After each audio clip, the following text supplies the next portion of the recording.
Lucas Giolito heading over to the Los Angeles Angels. No, the Angels are not selling. They're keeping Ohtani. They are going along with their team. They're going to ride this thing to the end, and I freaking love it. Episode 94, Wake and Rake Podcast. Got about 4 or 5 days left until the August 1st MLB Trade Deadline.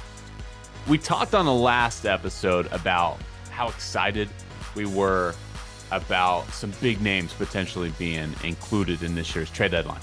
In years past, Max Scherzer a couple of years ago being traded over to the Dodgers. Last year, Juan Soto, big blockbuster trade between the Nationals and the Padres.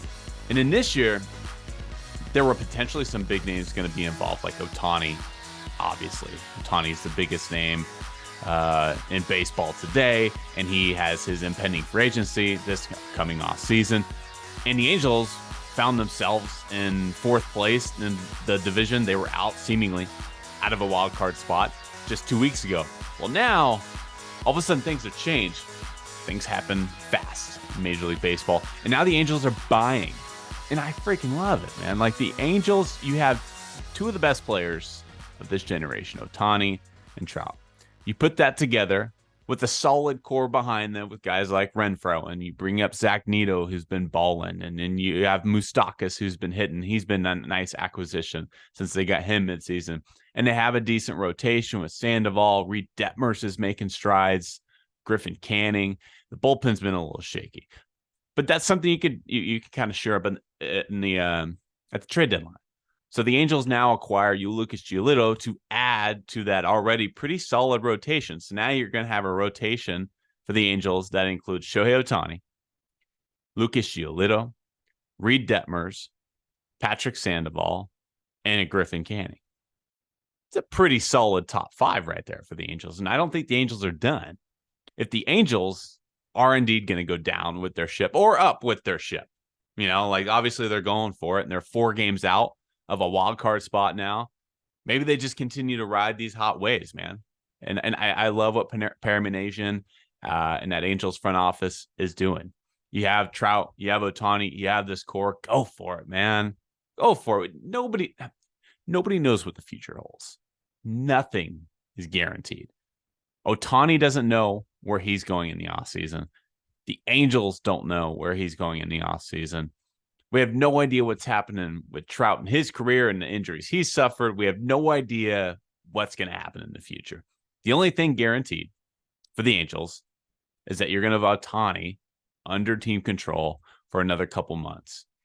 And I know that logic and the scouts would probably say, you probably want to give up Ohtani. The projections are saying the Angels are unlikely to make the postseason. Screw the projections, man. Go for it. How many opportunities as a team are you going to have a generational player like Ohtani in a franchise's history? Real. I mean, this could be your one opportunity to have the best player in the league. It doesn't come around very often. Go for it. I love what the Angels are doing. Lucas Giolito joining the rotation. What a block. That could be the biggest blockbuster trade of the deadline. And there's a reason I say this. I mentioned on the last episode, I thought there was going to be a ton of activity. Soto, Ohtani, Dylan Cease maybe. But news has now come in. Dylan Cease not going to be available. Shohei Ohtani not going to be available. Padres not trading Blake Snell or Juan Soto. Likely not trading any of those guys. The Padres and the Mets don't seem to want to sell completely. They still have some of those guys under contract. The Padres still have Soto for another year and a half. Snell's going to be a free agent. But with the Padres payroll, with the Mets payroll, they're still holding on to a sliver of hope that they can maybe make a postseason push. But just because the big superstars might not be available doesn't mean we're not going to get a lot of activity at the deadline, because we've seen in years prior with this new expanded playoff that you have a lot more teams involved now. So there's that 3rd wild card spot. So you have more teams involved. So you look at the MLB standings right now. You got Baltimore leading the East, Texas leading the West, the Twins leading the Central. And after that, in the American League wild card, The Tampa Bay Rays, Houston Astros, and Toronto Blue Jays that are the top 3 wildcard spots as of Wednesday night. Boston Red Sox just swept the Atlanta Braves. Very impressive series for them. They're now only 1.5 games back. They appear to be buyers now at the deadline, even though they just got rid of Kike Hernandez and sent him off back to Los Angeles to the Dodgers. The Yankees are 2.5 back. The aforementioned Angels are 4 back. The Mariners 4.5 back. Cleveland 5.5. How about the National League? Atlanta Braves have the best record in Major League Baseball. They lead the East. Dodgers are in first place in the West. Brewers shut out the Reds yet again. They've shut out the Reds 3 straight games. Devin Williams is damn near throwing a no-hitter against the Reds this year. He's thrown 8 2/3 and hasn't given up a hit against Cincinnati this year. Devin Williams. Brewers lead the Central. And in the top of the wild card race is the Giants, Phillies, and Reds in that order. Arizona Diamondbacks and Miami Marlins are both a half game out. The Cubs are playing good baseball. They're 4.5 games out. And the Padres just lost the series to the Pirates. They're 6.5. Mets are 7.5. So you're going to have a lot of teams in it. In the National League, you have about 7. You can make the argument that there are 8 teams involved in the wild card race. As for the American League, probably about 7 teams, maybe even 8 teams deep in the wild card race. So that's a total of 16 plus the division leaders, which is another 6. You're looking at about 20 teams that could be buying at the deadline or at least engaged in activity. And again, superstars might not be on the move. This might not be your Max Scherzer, Juan Soto, Carlos Beltran, big time blockbuster trades. But what I want to focus on today is the under the radar players that could be moved, because we see this every year where a pinch runner, a speedy outfielder, 4th outfielder, a utility guy ends up paying massive dividends in the postseason. Your Cody Ross is back in 2010 for the Giants, or either 2012. So I'm focusing today on under the radar players, and I have a list of about 20 guys that I want to discuss that are either going to be free agents at the end of this year or going to be free agents at the end of next year, or have been floated in rumors and could potentially be on the move. So let's transition into under the radar moves. Charlie Blackmon for the Colorado Rockies. Now, he's been hurt most of this season, and his numbers have really been on the decline for the past couple of years, an aging outfielder, and you wonder what his splits look like away from Coors Field. This year in limited action, he still has a 769 OPS, a 0.2 wins above replacement. That's not all that impressive. But Charlie Blackmon's a guy that rakes off of right-handed pitchers. Let's take a look at his splits, actually. Yeah, so Blackmon this year actually has an 818 OPS and 277 batting average against right-handed pitchers. That includes 5 homers, 25 ribbies, and it's limited action of 55 games. In his career, Blackmon against right-handed pitching has an 848 OPS and a 292 batting average. So there's still something left in the tank for Charlie Blackmon, and the Colorado Rockies have come out and said that they're likely going to be very active at the deadline.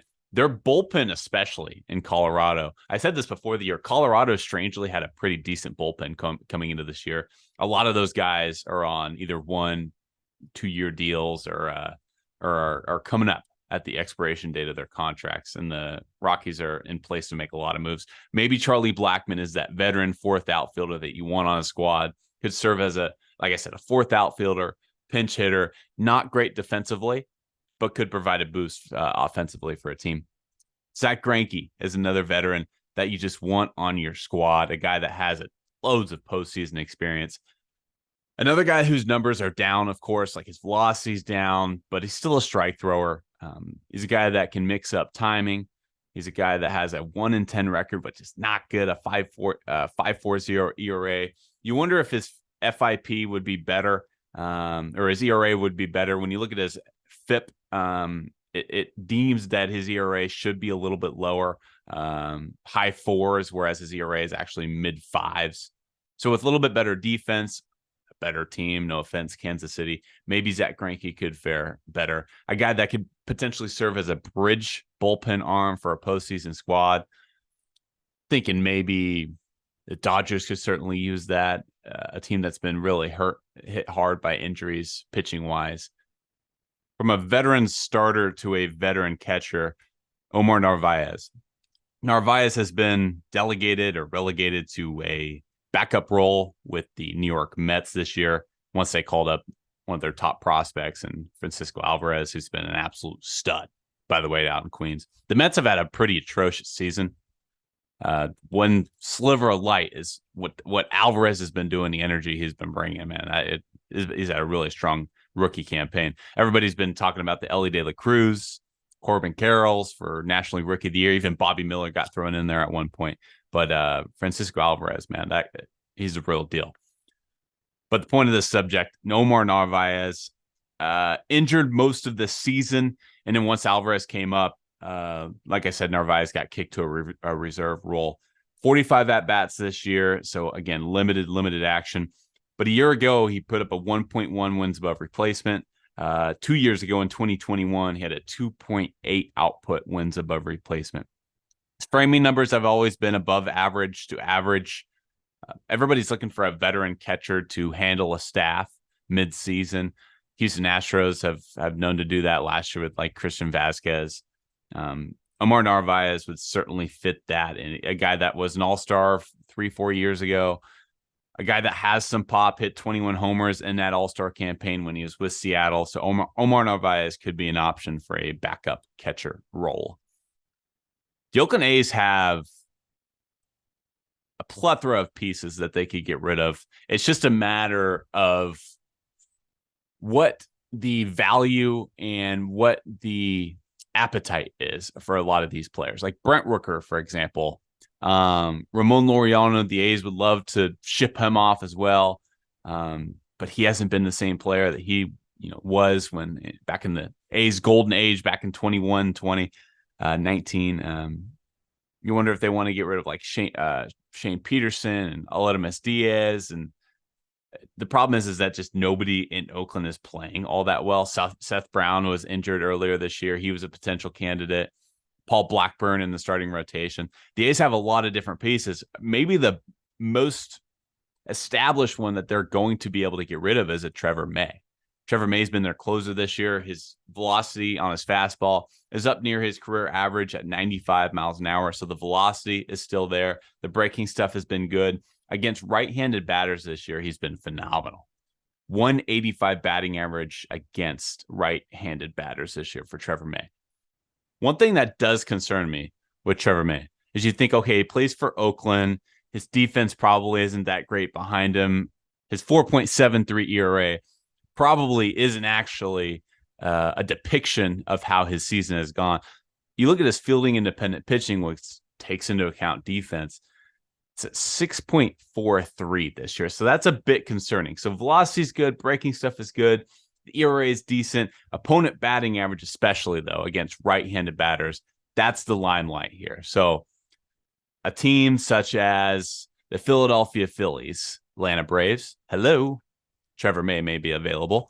Certainly will be available. The Baltimore Orioles, they already have Yenier Cano and Felix Bautista, but they would love to add to their bridge pieces in the bullpen. Texas Rangers are always looking for a bullpen help. They already added Aroldis Chapman. They would love to get some more depth. The Tampa Bay Rays, really any team that's still in contention is looking for bullpen help. Trevor May could potentially be a nice piece to add. There's a couple of first basemen out in Pittsburgh. Ji-Man Choi, who's been hurt most of the season, but he has 5 homers in his first 18 games this year. So he's still got some pop in his bat. Had some really good years as a platoon guy in Tampa Bay. Ji-Man Choi in his career against right-handed pitchers, 807 OPS and a 351 on base percentage. That's going to get it done. He has a career 200 batting average against Lefty. So this is strictly a platoon option, not at all an everyday player. You look at potential teams that could use a lefty first baseman to add for some depth. I wonder if the Miami Marlins could get involved. For them, they have 2 right-handed first basemen and Yuli Gurriel and Garrett Cooper. Milwaukee, similarly, Milwaukee loves to platoon players.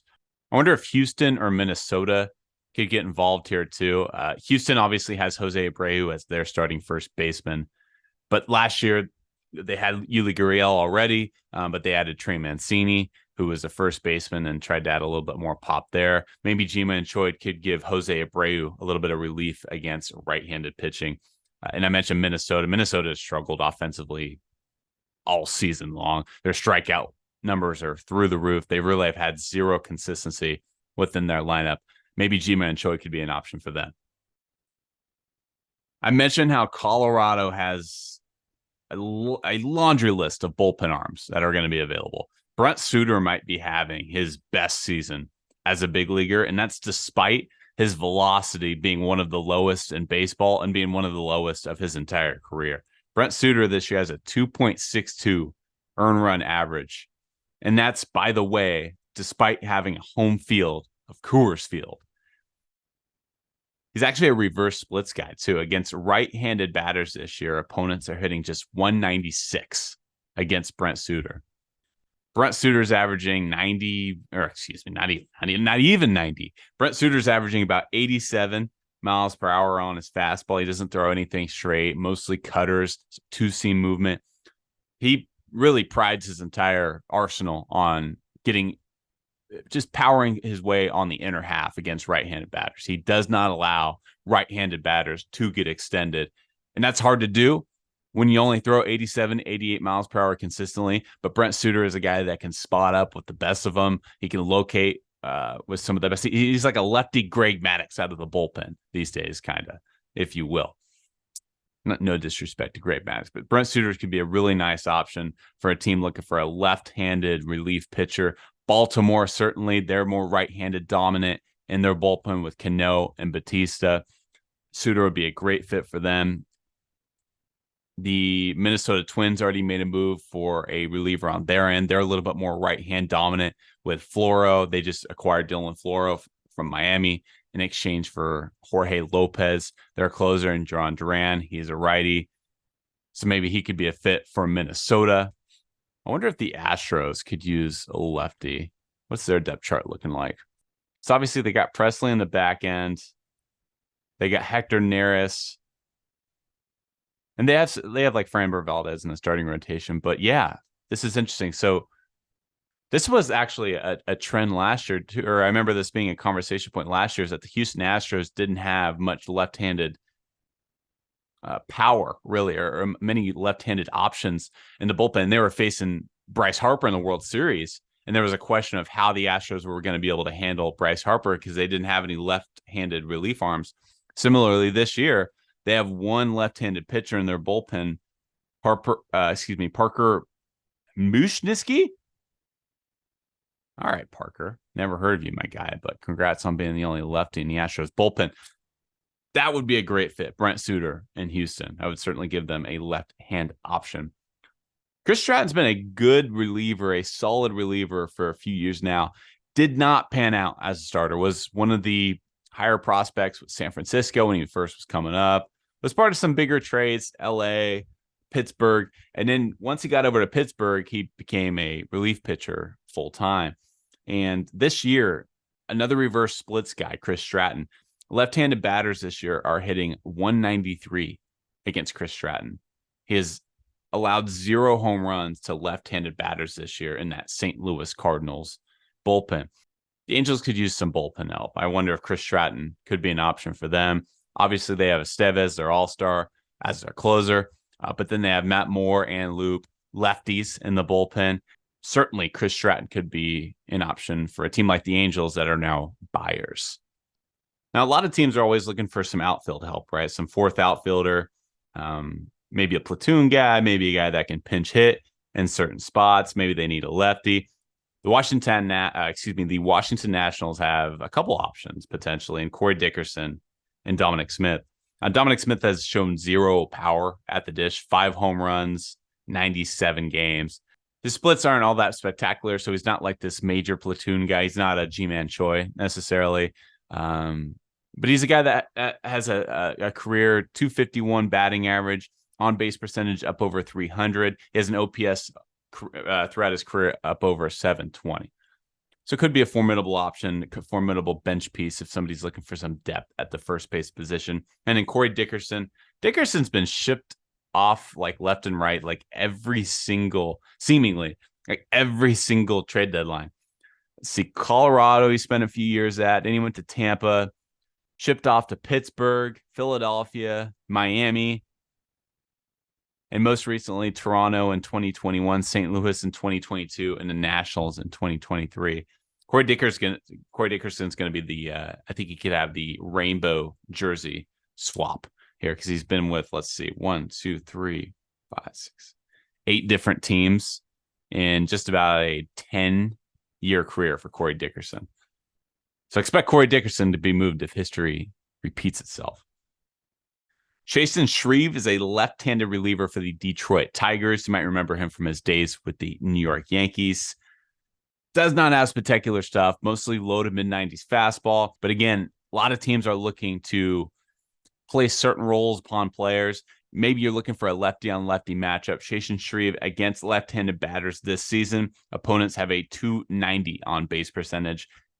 23 strikeouts and 60 at-bats left-handers against Chasen Shreve this year. ERA is not great, 4.82. Opponent batting averages, not great, but 23 strikeouts, 60 at-bats against left-handed batters Chasen Shreve this year. That's a strikeout percentage up over 30%. Anything over 30% is considered elite. A 30% strikeout percentage against left-handers, Chasen Shreve could be an option for Los Angeles Dodgers, maybe. The Boston Red Sox. The Houston Astros need a left-handed bullpen arm. Could certainly be a good fit for the Houston Astros. I don't know if anybody is going to be willing to pick up let me phrase it like this, actually. Nobody is going to be willing to pick up the contract that Patrick Corbin has with him. A guy that's going to be a free agent, not after this year, but after next year. A guy who has a $23.3 million paycheck coming his way in 2024. Again, nobody is going to pick up Patrick Corbin's contract. However, the Nationals now are seemingly coming up on the cusp, coming up on the turn of trying to allow their prospects to get more and more playing time. Maybe that rebuild is starting to turn a corner. The Nationals are going to want their young studs to get play time, and Patrick Corbin is not going to be part of that foundation and that young core that's going to turn things around in Washington and become contenders once more.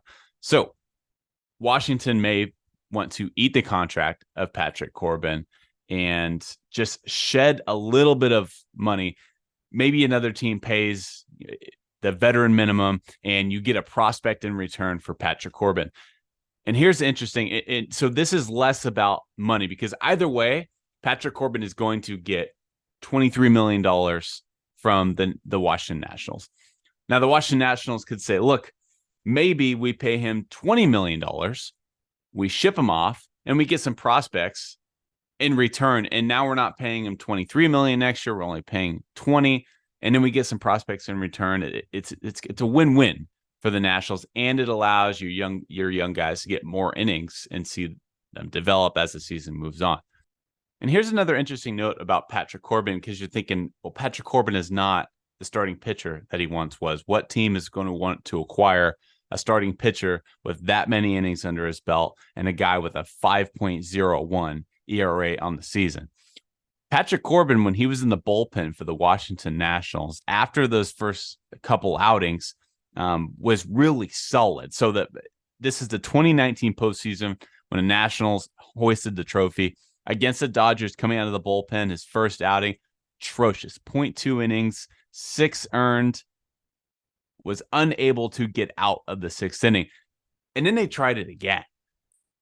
Came out of the bullpen in game 5 of the NLDS against the Dodgers, went 1 1/3, 3 strikeouts. He came in and collected 1 out in the NLCS in game 2 out of the bullpen. And then he came in relief twice in the World Series in 2019 against the Houston Astros. The first one being 1 inning, 2 strikeouts, 1 hit, 0 runs. Then he came out of the bullpen in game 7 of the World Series, where he went 3 innings, 3 strikeouts, 2 hits. So Patrick Corbin may not be a starting rotation piece anymore, but he has a history of being a decent bullpen arm in the postseason. I understand that Patrick Corbin's not the same pitcher that he once was in 2019 with the Washington Nationals, but maybe he could provide a boost as a bullpen arm. Tim Lincecum was not the same pitcher he was in 2012 when the San Francisco Giants ended up hoisting the trophy. They put Lincecum as their bullpen bridge guy and ended up being a major boost for them. Maybe Patrick Corbin still has a little bit juice in that arm as a bullpen guy for somebody, maybe the Tampa Bay Rays. Now, the Texas Rangers liked using Dane Dunning in kind of a hybrid role, a bridge relief arm. He was either starting games or he was coming in early out of the bullpen. Maybe Patrick Corbin can come in similarly because Dane Dunning has since been moved to the starting rotation role permanently now. Maybe Patrick Corbin can serve as a bridge guy for the Texas Rangers. Another Colorado Rocky and Daniel Bard. And this one's tricky. Daniel Bard has been openly discussed or he has openly discussed his battles with mental anxiety.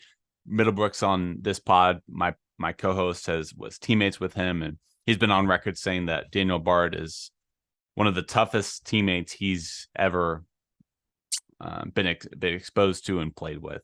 And Daniel Bard is going to be a free agent after the 2024 season. He's dealt with yips. He's dealt with mental anxiety. This season, in 36 and a third innings pitched, he has 31 base on balls. Daniel Bard does. And on the flip side of that, however, 36 and a third innings pitched, 32 strikeouts, in a 175 opponent batting average. Daniel Bard has a 2.03 ERA this season, despite having 31 walks and 36 innings pitched. So as long as Daniel Bard is throwing strikes, nobody's hitting him. 175 opponent batting average. Nobody's hitting Daniel Bard, especially not right-handed pitchers. And this is all taking place in Coors Field in Colorado, the best hitting ballpark in baseball. I don't know if Daniel Bard will be a trade piece because there's a question of whether he could handle that transition. But wouldn't Texas be a great fit for Daniel Bard in their bullpen? They have Chapman as their closer, as a left-handed option, but they could use Daniel Bard as a potential setup option. That's what he's been doing mostly in Colorado this season. A Daniel Bard or Aroldis Chapman 1-2 punch in the bullpen for the Texas Rangers going down the stretch. That's tough. That's tough. Jordan Lyles might be one of the most interesting cases in Major League Baseball. A guy with the 4th highest ERA among qualified starters since 2019. But Jordan Lyles is amongst the leaders in games started, too. So, yeah, he doesn't get many guys out, but he started 118 games in that same stretch since 2019. That's 13th most in baseball. 4th highest ERA, 13th most games started.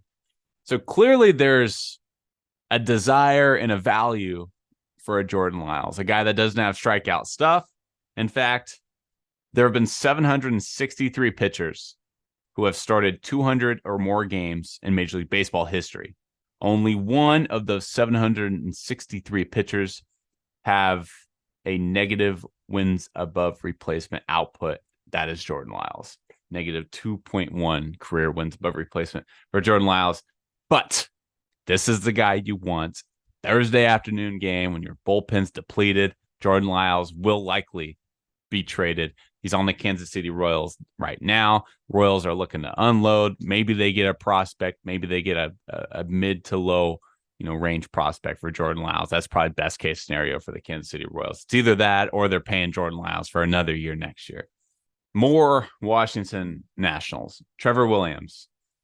He's bounced around a bit too in recent days. Originally with the Pittsburgh Pirates, Cubs, Mets, and then this year with the Nationals. Last year with the Mets, 9 starts, 30 total games, mostly out of the bullpen, a 3.21 ERA with the Mets last season. And then he's going to be a free agent after 2024. So if you acquire Trevor Williams, you have him for this year plus one more. And this year with the Nationals, a 30.3 whiff percentage against his slider, a 28.6 whiff percentage against his sweeper. His best 2 pitches are his 2 breaking balls. Maybe the Los Angeles Angels, maybe the Boston Red Sox, Philadelphia Phillies, the Cincinnati Reds. It's the first time I've mentioned that team, but the Reds, they're not a team that wants to sacrifice their future. They're very similar to who the Baltimore Orioles were last year in 2022. So the Baltimore Orioles kind of came out of nowhere, and once they brought up Adley Rutschman and started winning games, all of a sudden they found themselves in the thick of a wild card race. But Baltimore also had all these young studs and Gunnar Henderson. I mentioned Adley, Grayson Rodriguez. They didn't want to sacrifice their future and go all out for this 2022 campaign. And so Baltimore pretty much stood pat. And in fact, they actually sent off Trey Mancini, and they were more sellers than they were buyers. A lot of people were upset with Baltimore's direction last year's trade deadline. Probably going to be a different story this year with Baltimore, but that's what Cincinnati is this year. Nobody expected the Cincinnati Reds to be in the position that they're in here in July as we inch near the trade deadline. Nobody expected the Cincinnati Reds to be fighting for an NL Central crown, and yet here they are. And so the Cincinnati Reds are playing with house money right now, because if the season ended today, no matter what happens to the Cincinnati Reds from here on out, it's been a pretty successful season when you consider what their young guys have been able to do and how they have developed. So Cincinnati's probably not going to make any splashy moves I wouldn't expect, but they could certainly make some minor moves. I mentioned Jordan Lyles. Maybe he could be an option for them as some a boost to their starting rotation. And then Trevor Williams out of the bullpen could add some depth for them. Victor Robles, back to the Washington Nationals. He's kind of found himself on the outside looking in. Still an above average defender, but Robles has never been a 20-plus home run guy. He's never really had a high batting average, high OPS, but a really good arm out in the outfield. He's in the 97th percentile in arm strength. He has the second most outs above average since 2019, which is when he made his MLB debut. Everybody's looking for a defensive upgrade for late in innings, late in games, come postseason time. Victor Robles could certainly fill that void, and he's a guy that still has speed. He's in the 80th percentile in foot speed this year, so he's still got speed. He still has a glove, still has an arm. Victor Robles, expect him to be on the move, especially for the Washington Nationals that are looking to give guys like Lane Thomas and Alex Call more and more playtime out in their outfield. More Kansas City Royals. Ryan Yarbrough is a guy that came over from Tampa, doesn't throw all that hard necessarily, but against left-handed batters this year, opponents have a .222 batting average. Yarbrough could be an option either as a hybrid starter, maybe Milwaukee. I expect Milwaukee to maybe look there. They love those hybrid guys, like an Aaron Ashby type. It's still up in the air whether the New York Mets are going to completely sell off and kind of restart. Expectations are the New York Mets are not going to get rid of Scherzer, Verlander for a number of different reasons. The high contracts, the ages of those two guys. The Mets are too deep to really sell the farm right now, but they could sell off on some of their role players. David Robertson is going to be a free agent at year's end, and Daniel Vogelbach is going to be a free agent after next year. Vogelbach's he's made his career hitting off of right-handed pitching. He's been a platoon machine, a 732 OPS versus right-handed pitching this year, and that's despite really having a down year this year. David Robertson has filled in nicely for an injured Edwin Diaz. Robertson this year has a 1.7 wins above replacement. He's 4-2 with a 2.05 ERA, and he's got 14 saves. So the Mets have had a pretty atrocious season overall.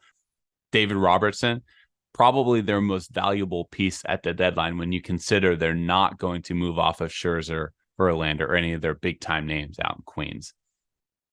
Nicky Lopez, very, very under the radar, a guy that's been a defensive stud for years, got completely snubbed out of a Gold Glove a couple years ago, back in 2019, I think it was. 95th percentile and outs above average for the Kansas City Royals this year. He's going to be a free agent after the 2025 season.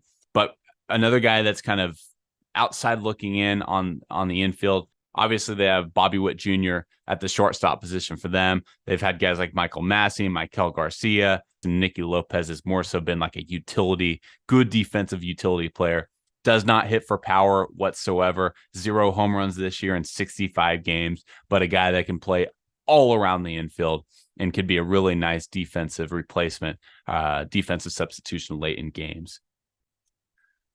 One last Colorado Rockies bullpen arm, Brad Hand. Now, Brad Hand is not exactly the dominant closer that he once was when he was an all-star with the Padres and was a closer with the Guardians or the Cleveland Indians at the time, New York Mets. But, I mean, this year he's mostly served as the bridge into the ninth inning. He's mostly pitched the 7th and 8th innings out in Colorado. Right-handed hitters are feasting off of. They have an opponent OPS near 1,000. That's not good. So at this point in his career, Brad Hand is mostly a lefty specialist. Lefties are hitting 499, or excuse me, lefties have a 499 OPS against Brad Hand this year. So he's still getting it done against lefties. Colorado could just sell their entire bullpen and get a ton of prospects back. I mean, that's what I expect to see. The last guy I have here on my list is another Pittsburgh Pirate first baseman, and Carlos Santana. A veteran guy that you want in your lineup, a guy that is an on-base machine. One of the more interesting stats that I've found about Santana, since making his debut, or his first full season, I should say, in 2011, he's reached base 2,763 times. That's more than Mike Trout. That's more than Bryce Harper. In fact, that's 4th most in all of baseball. The only guys that have reached base more than Carlos Santana, Freddie Freeman, Paul Goldschmidt, and Joey Votto. This year, Santana is with Pittsburgh. He's hit 235, 12 homers in 94 games. So there's still some pop there. His OPS is up over 730. I expect maybe Minnesota, the Twins, to make some calls on Santana, maybe looking for a left-handed first baseman. That pretty much does it for under-the-radar players. If you're looking for some bigger names and some potential destinations, on our last episode, we discussed the perfect fits. We played a little matchmaker. So head over to our episode 93 of the Wake and Rake podcast if you're looking for more. Regardless whether there's big-time blockbusters or not, I'm looking forward to this trade deadline. I think there's going to be number of different moves, mostly smaller names. That's my prediction. But I think there's going to be a lot of them. A lot of bullpen arms are going to be on the move. A lot of 4th outfielders, a lot of depth pieces, a lot of platoon players. That's just where baseball's at nowadays. I thank you guys for tuning into the Wake and Rake podcast, episode 94, part of the Believe Network. I'm going to get Middlebrooks on a podcast here soon. I know that's the question you're asking, but until then, enjoy these next couple days. We'll be back talking trade deadline more as we approach August 1st, 5 o'clock p.m. Pacific time. Until then, party people, I'll peace out.